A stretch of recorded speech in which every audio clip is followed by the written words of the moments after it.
बोले श्रवण तीर्थंकर भगवान महावीर स्वामी की। जैन ग्रंथों के अंदर आत्मा के कल्याण के बारे में बताया है कि हमारी जो आत्मा है, जो शरीर के अंदर विद्यमान है, शरीर के भीतर है। ये जो शरीर हमको दिखता है ना, इसके अंदर क्या है? आत्मा। और ये आत्मा 4 गतियों में भ्रमण करती है। एक छोटा बच्चा बड़ा हो जाता है, बड़ा होने के बाद वृद्ध हो जाता है, और वृद्ध होने के बाद में मर जाता है। तो मरने के बाद में उसका ये शरीर यहाँ रह जाता है। तो शरीर में से क्या निकलती है? और वो निकलने के बाद कहाँ जाती है? अच्छे काम करोगे तो स्वर्ग में, खराब काम करोगे तो नरक में। तो स्वर्ग और नरक ये 2 गति बताई।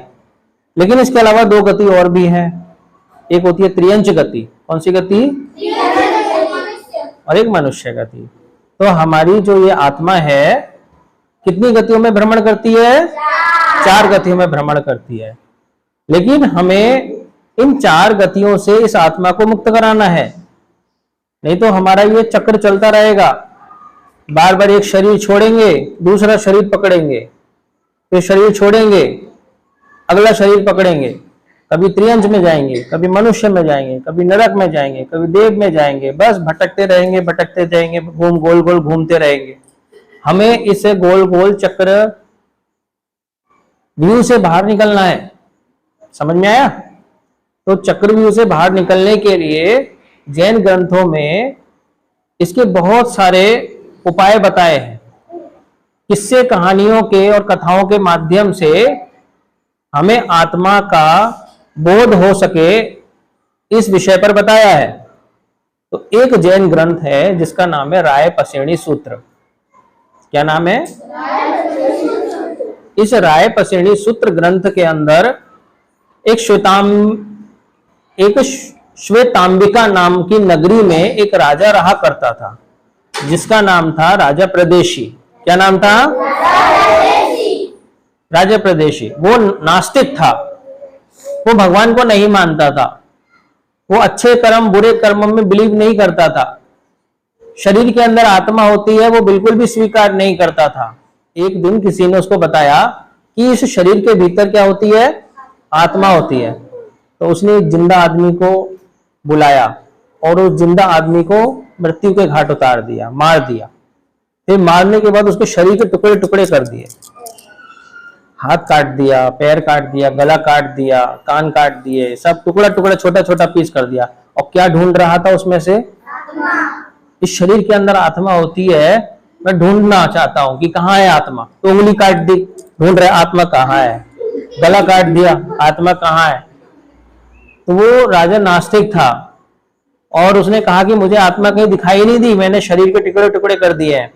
तो इसका मतलब ये बात मिथ्या है कि शरीर के अंदर आत्मा नहीं होती। वो ऐसा सोचने लगा।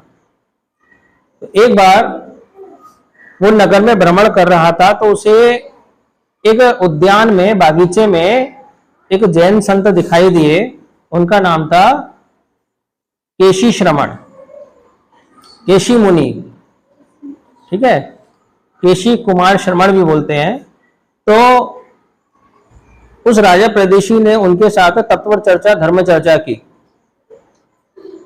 राजा गुरु महाराज को ये प्रूफ करना चाह रहा था कि इस शरीर के अंदर आत्मा नहीं होती, और गुरु महाराज ये प्रूफ कर रहे थे कि शरीर के अंदर आत्मा होती है।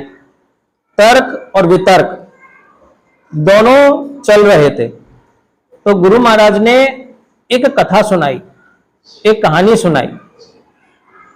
तो वो कहानी मैं अब आपको सुना रहा हूं।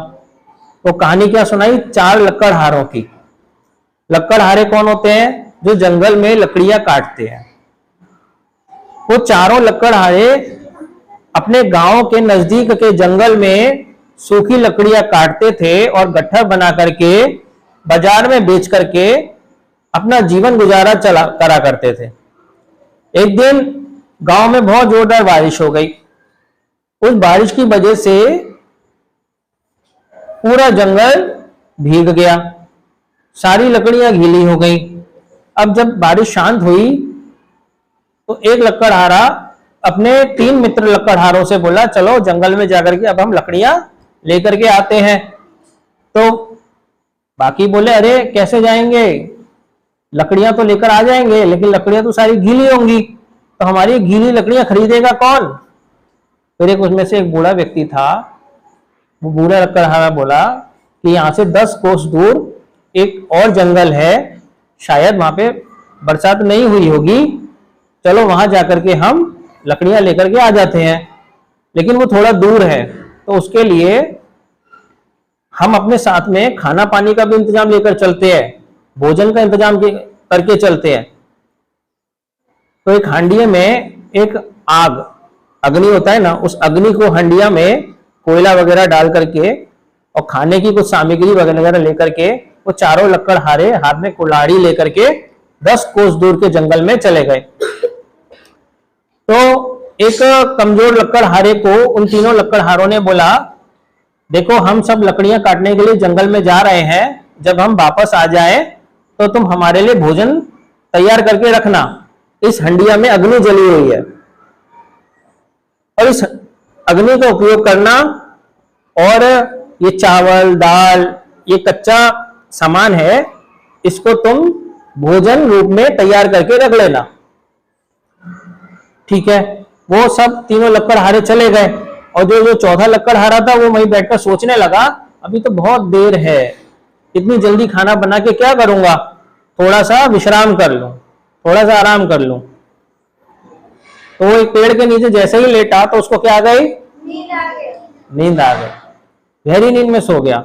एकदम से हड़बड़ा के उसकी आंख खुली, अरे बहुत देर हो गई, देखा सूर्य ढलने वाला है, संध्या का समय हो गया, अरे अभी तो मुझे खाना बनाना बाकी है, वो तीनों लोग आएंगे और तीनों लोग फिर गुस्सा करेंगे कि अभी तक खाना नहीं बनाया, चलो मैं अभी जल्दी जल्दी खाना बना लेता हूं। तो हंडिया में क्या थी, अग्नि थी, लेकिन देखा लेकिन वो अग्नि जो थी बुझ गई थी। अब क्या करे, तो पहले जमाने में अरणी नाम की लकड़ियां हुआ करती थी। कौन सी लकड़ियां, अरणी। तो उन अरणी लकड़ियों को जब हम आपस में घिसते हैं तो उसमें से क्या होता है, आग पैदा होती है। जैसे हम माचिस लेते हैं, माचिस की तिल्ली में माचिस को रगड़ते हैं तो क्या पैदा होता है, आग पैदा होता है। तो उसने सोचा कि अरणी की लकड़ियां रखी हुई हैं, और जो बूढ़ा आदमी था ना, एक जो लकड़हारा था, वो बोल के गया था कि अगर हांडी की लकड़ी की हांडी में अगर अग्नि समाप्त हो जाए तो तुम इस अरणी की लकड़ी का उपयोग करना, इसके अंदर आग है और इस आग से तुम खाना बना लेना। वो ऐसा बोल के गया था। तो वो सोचने लगा कि हांडी में तो अग्नि समाप्त हो गई, लेकिन ये अरणी की लकड़ियां पड़ी हुई हैं, इसके अंदर आग है, चलो मैं इसको आग को उत्पन्न कर लेता हूं इसका उपयोग करके। तो उसने अरणी की लकड़ियों को उठाया और देखने लगा इसमें आग कहां पर है। तो उसने एक लकड़ी के क्या किए, 2 टुकड़े किए, आग निकली नहीं निकली। उसने फिर उस लकड़ी के 4 टुकड़े किए, आग निकली 8 टुकड़े कर दिए, आग निकली।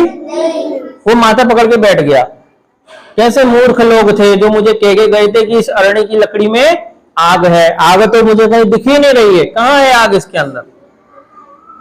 मुझे वो खुद मूर्ख थे और मुझे भी मूर्ख बना के चले गए। अब मैं आपसे प्रश्न कर रहा हूं कि अगर मैं आपको एक एक माचिस की तिल्ली दे दूं और माचिस की डिब्बी दे दूं और कहो कि इसमें आग है, तो आप क्या करोगे, उसको तोड़ तोड़ के देखोगे इसमें आग है, आग है, देखोगे नहीं, देखो तो क्या करोगे, घिसोगे, घर्षण करोगे, तो घर्षण करने के बाद क्या निकलेगी, आग निकलेगी। कुछ देर के बाद में वो तीनों लकड़हारे लकड़ी का गट्ठर लेकर के वापस आए और कहने लगे भोजन तैयार है, हमें बहुत जोर की भूख लगी है। तो जो कमजोर लकड़हारा बोला कैसे मूर्ख लोग हो तुम, खुद तो मूर्ख हो और मुझे भी मूर्ख बनाकर कहकर चले गए किस अरणी की लकड़ी के अंदर आग होती है, मैंने तो कितने सारे टुकड़े कर दिए, अभी तक इसमें आग ही नहीं मिली मुझे, तो खाना कैसे बनाऊं। तो वो बूढ़ा लकड़हारा बोला कि हम तो मूर्ख नहीं है, तुम महामूर्ख हो। क्यों महामूर्ख हो, महामूर्ख इसलिए हो क्योंकि तुम आग को इस लकड़ी के अंदर खोज रहे थे, टुकड़े टुकड़े कर करके खोज रहे थे, ऐसे आग नहीं मिलती, आग कैसे मिलेगी? जब आप अरण्य की लकड़ी को आपस में घिसोगे तब जाकर के इसमें से आग उत्पन्न होगी, आग निकलेगी। तुमने घर्षण तो किया नहीं, तुमने उस लकड़ी के टुकड़े टुकड़े करके उसमें से आग भूजने की कोशिश कर रहे हो। तो उसको समझ में आया। तो प्रैक्टिकली तो अब उस बूढ़े ने उसको करके दिखाया। उसने वो 2 लकड़ी अरण्य की उठाई और आपस में उसको रिगड़ा, और रिगड़ के क्या उत्पन्न हो गई? आग उत्पन्न हो गई। उस आग से उन्होंने भोजन बनाया और भोजन किया और सभी लोग तृप्त हो गए।